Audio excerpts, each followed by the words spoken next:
E eu conheci várias pessoas, pessoas boas, bons empresários, bons empreendedores, e pessoas que não performavam do jeito que eles gostariam na vida deles.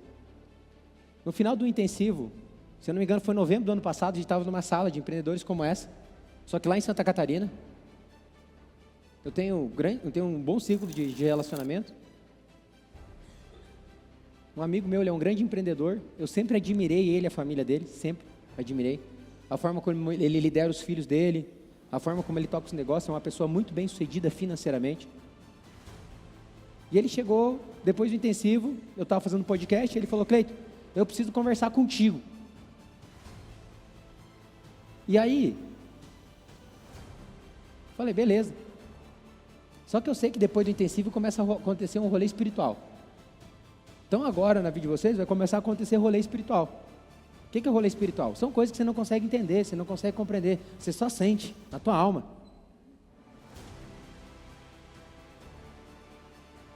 Mas eu já estou ficando atento nisso. Eu falei: Kenneth, quer ir comigo tomar um café?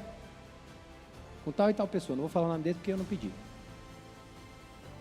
Ele: vamos. Mas o que eles querem?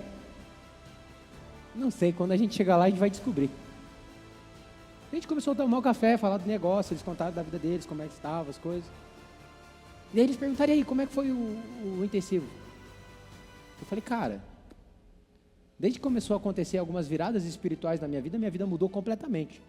E tem coisas que eu não consigo falar para você. Eu posso falar de estratégia e tal, como a gente faz, como a gente não faz, mas eu não consigo te explicar. E ele: que coisas que foram essas que aconteceram na sua vida? Na época tinham acontecido 3 grandes viradas espirituais. Hoje já tive a 4ª virada espiritual. Que são coisas que você fala assim: isso aqui marcou minha vida. Teve um antes disso e um depois disso. Talvez você tenha as suas e você tenha seu depoimento. Eu tenho o meu. Aí ele me fala quais são essas. Daí eu comecei a falar. Teve a primeira. Aí a esposa dele falou: me fala mais sobre a primeira. Eu era um cara totalmente cético. Eu era um cara que não estava nem aí para esse negócio de morte, esse negócio de espírito. Eu não me preocupava. No fundo, na minha inocência, ou na minha arrogância, na minha prepotência, como você queira chamar, eram todas essas coisas reunidas em um ser só. Sabe aquela pessoa arrogante, cheia de si? Eu sou fadão, eu sou bom. Aí eu olhar minha conta bancária, olhar minha vida, dizer totalmente o contrário. Falei, a primeira grande virada espiritual foi quando eu fiz uma oração, uma profecia. Eu falei assim, Deus, eu reconheço a tua grandeza. E a partir de hoje, o meu coração é seu. E eu vou te ouvir. Começou a acontecer umas doideiras na minha vida. Bons negócios aparecer, boas pessoas aparecer. Eu comecei a ficar sensitivo. Sócios que não deviam estar na minha vida, eu comecei a tirar. Eu me perguntava, Deus, essa pessoa é uma pessoa boa para ficar no meu meio ou não? Acontecia alguma coisa, sabe, que era a resposta instantaneamente. Comecei a ficar consciente. Essa foi a primeira virada. Tive um grande salto financeiro. A gente gosta de mensurar dinheiro, não é? Dinheiro é mensurável. 1, 2, 3, 4. Eu tive um grande salto financeiro depois disso. Aí eu falei, a segunda grande virada espiritual foi quando eu entendi uma passagem que estava na Bíblia. Quando Jesus, ele começou o seu ministério. Jesus, até os 30 anos, ele não fez ministério. Ele estava se preparando. Ele era uma pessoa normal. Aos 30 anos, começou o ministério de Cristo. E ele chegou no Jordão para se batizar. E lá tinha uma pessoa chamada João Batista. Alguém já ouviu falar dessa história? João Batista? E João Batista, ele batizava as pessoas. Eu sei que você está pensando, eu também fui batizado na igreja católica, meus pais são católicos. Quando eu era criança, eu fui batizado. Eu fui muitas vezes no domingo com meu pai na igreja. Então, tudo que eu conhecia de Deus era o que eu tinha aprendido lá. Mas eu não tinha costume de ler Bíblia, de entender, de buscar sabedoria e conhecimento espiritual, não tinha isso. Meus pais também não têm isso, eles têm a cultura de vou na igreja no domingo pela manhã e eu sou abençoado. E está tudo bem. E aí, eu estava compartilhando, eu falei, a gente falou aí, o que a gente falou? essa passagem da Bíblia, quando Jesus chegou no Rio Jordão, João já sabia quem ele era, porque Deus dá sensibilidade para as pessoas. Ele falou, mas mestre, não era você que teria que estar fazendo isso comigo? Porque ele sabia quem era Jesus. E aí Jesus falou a seguinte frase: convém a todo homem que se faça cumprir a justiça divina.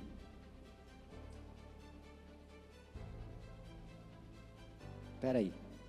Jesus, que segundo a história porque eu não sei se teve outros, tá?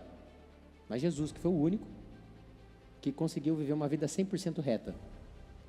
100% reta, 100% de virtudes. Talvez tenham outros homens que viveram virtuosamente, que a gente não sabe. Mas Jesus, 100% virtuoso. Ele falou, ele era o único que poderia falar qualquer coisa, porque ele era o único cara que foi 100% correto a vida inteira. Alguém aqui já falhou, já cometeu falhas? Deixa eu ver você. Perfeito, então a gente está tudo certo, estamos juntos. Mas ele era o único. E mesmo assim ele falou, convém a todo homem que se faça cumprir a justiça divina. E ele desceu sobre as águas. E a história conta que quando ele desceu ao Rio Jordão e ele voltou sobre as águas, uma pomba veio. E uma voz estrondosa falou, eis-me aqui o meu filho. Eu não lembro se a passagem fala, a quem tem orgulho, quem tem amor, mas era uma boa profecia sobre. E aí então começou os 3 anos que mudaram a história, antes e depois. Foi a partir daí que começou.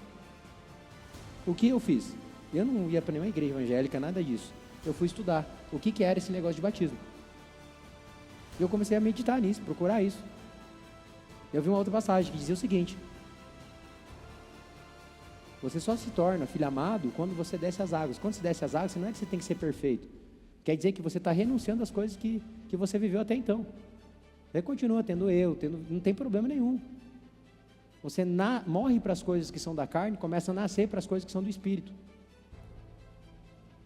E aí muitas pessoas têm medo disso, porque elas não entendem esse movimento. Eu não aprendi isso dentro de uma igreja, escute isso, eu não aprendi isso dentro de uma igreja, eu aprendi isso estudando, buscando a verdade. Eu falei, então eu tenho que fazer esse movimento. E aí eu vi que o olho deles dois estava assim, ó. Eu juro para vocês que eu achava que eles eram batizados, que eles eram tudo, porque eles, uma vida muito reta, sabe aquela família de filme, alguém já viu uma família de filme? Eles têm essa família, cara, eu admiro eles. Aí ele falou, não, mas fala mais sobre isso. Aí o Ângelo me falou a seguinte frase, falou pro Kennedy, cara, mas eu acho que eu não preciso disso, porque se eu fazer isso eu vou ter que ir numa igreja e tal. O Kennedy olhou para ele e falou, se até o mestre fez. Aí ele veio aqui me visitar, a gente foi um domingo sair juntos, e ele me falou, Cleiton, eu fui convidado para palestrar num evento com 2.000 pessoas. Aí eu olhei para ele e ri, né? E eu falei, e foi depois que tu batizou, não foi? E ele, sabe que eu pensei a mesma coisa? Falei, opa, essa foi minha segunda virada espiritual, então. Batismo. Minha vida mudou poderosamente, assim como a vida do Ângelo. Coisas começaram a acontecer, boas pessoas, bons lugares, alguns rolês que sempre não explica, não tem como explicar. A bênção de Deus sobre a tua vida. O terceiro grande movimento espiritual foi, eu estava numa sala parecida como essa, em Balneário Camboriú. Eu e um sócio. Uma empresa que eu era sócio lá em Santa Catarina. Depois eu vendi essa parte para essa empresa e sócio toca essa empresa sozinho. Não quis mais fazer esse negócio. E aí ele estava lá, na palestra. De repente, foi uma pessoa, foi chamar no palco, um casal. Foi chamar no palco. Uma criança recém-nascida no colo. Bebezinho. Aí o cara olhou para eles, não sei, Deus, né? Perguntou, quanto tempo vocês são casados? Eles, faz 8 anos. Casado, a gente mora junto. Ele, por que vocês não são casados? Oficialmente. É porque a gente quebrou, não tem dinheiro. Aí o cara olhou, não, mas eu pago o casamento se for isso. Aí o cara titubeou, entendeu? Ele perguntou, não é isso, não é? Lembra que eu falei ontem para alguém aqui, medo do compromisso? Ei, homens, vocês têm que virar homem mesmo. A sociedade fica pregando isso. A gente escuta isso a vida toda das pessoas. E no fundo, os homens são inseguros em assumir as suas mulheres, porque eles têm medo daquele compromisso. Compromisso. E tudo que uma mulher quer no homem é o quê? O que ela quer no homem? Segurança. E aí, às vezes, os relacionamentos não funcionam porque o homem não cumpre o princípio dele, que é dar segurança, e a mulher não se sente segura, né? O homem tem esse medo de compromisso, não dá segurança para a mulher dele. Olha que doido que é isso. E aí eu olhei assim e falei, cara, eu tenho medo disso. Eu estava solteiro, 3 anos, não conhecia ninguém, porque eu achava que mulher só dava. Mulher só dá? É uma crença coletiva, é um programa mental. E homem não? É outro programa mental, uma crença coletiva. Todo mundo acredita que é isso. Mas se você não conheceu todas as mulheres do mundo e todos os homens do mundo, você não pode afirmar isso. Você só vai poder afirmar isso quando você fazer um estudo de caso e ver que todas as 4 bilhões de mulheres do mundo dão trabalho. Ou os 4 bilhões de homens do mundo não prestam. Quando você chegar a essa conclusão, fazer esse estudo, você pode afirmar. Isso não é mentira, é um programa, não é uma lei. Eu falei, opa, eu tenho isso, comecei a anotar no meu bloco de nota. Tem um bloco de nota ali que tem várias anotações de anos. De todas as doideiras que eu aprendi, eu anotei ali. Aí, de repente, uma pessoa levantou a mão. Falei, pronto. O cara falou assim, ó, eu sou dono de uma imobiliária. E eu vou dar um terreno para vocês. Falei, caraca, né? Ficou legal. Uma outra pessoa levantou a mão. Eu tenho uma construtora e eu me comprometo com construir e comprar metade dos materiais. Aí outra pessoa levantou a mão. Eu dou o coquetel, vestido. Começou a passar uma sacola, as pessoas começaram a depositar dinheiro. E eu vendo aquela parada assim, eu falei, cara, a pessoa tomou uma decisão. O homem tomou a decisão de casar com a esposa. E eu anotei a seguinte coisa no meu bloco de nota. Quando as coisas são de Deus, a provisão aparece. Quando as coisas são de Deus, a provisão aparece. Na palavra fala assim, onde estiver 2 ou mais em meu nome, ali eu estarei presente. Está falando da família, do casamento, o homem e mulher. Quando estiver 2 ou mais em meu nome, ali eu estarei presente. O que aconteceu? Eu saí desse evento no Balneário Camboriú e eu fui participar do Empreende Brasil em Florianópolis, que é um grande evento que tem lá. Final do domingo, eu indo embora, decidindo se eu voltava para a minha cidade ou ficava no hotel lá. Quem que senta para carregar o celular do meu lado? Quem, gente? A Júlia. Depois de quase um ano e pouco, eu estava pensando, eu falei, cara, eu conheci a minha esposa depois que eu acabei com medo de compromisso. Olha que doideira isso. E foi a minha terceira virada.